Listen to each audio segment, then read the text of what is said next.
I met Leo Messi when he first came into Barca's first team locker room. He was only 16 years old, but I'd already heard a lot about him.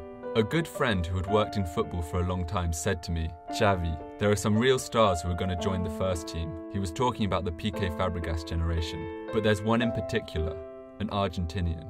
You won't believe it, he's a beast, you'll see. And we saw right away that he was different.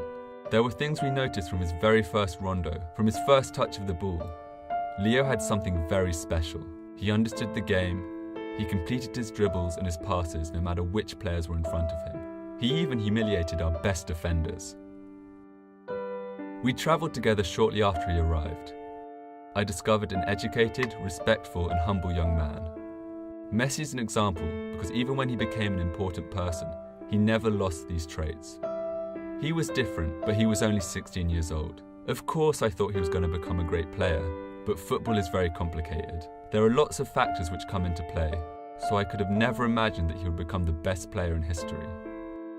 We will never see a player like him, not only because of what he's capable of doing, but also because he knew how to last, to keep performing over and over again. Some players perform for 2 or 3 years. He seems eternal. Leo, we the Culé are really lucky that you chose Barcelona. You were the cornerstone for the club's success over these last 10 years, and your mentality is a winning mentality.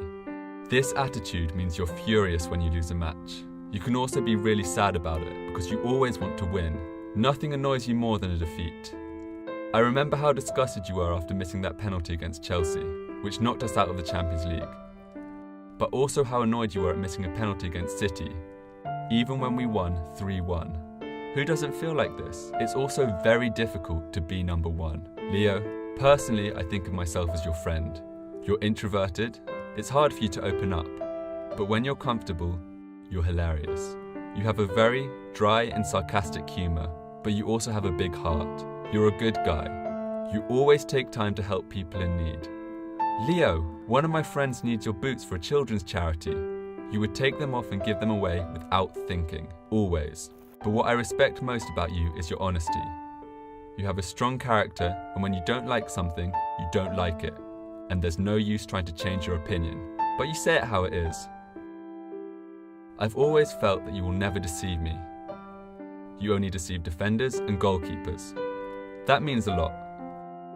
Thank you for everything, Leo, and thank you for playing the way you play.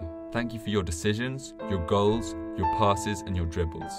Thank you for everything you have brought to Barca and football, and thank you for being you. Thank you, Leo, you little machine.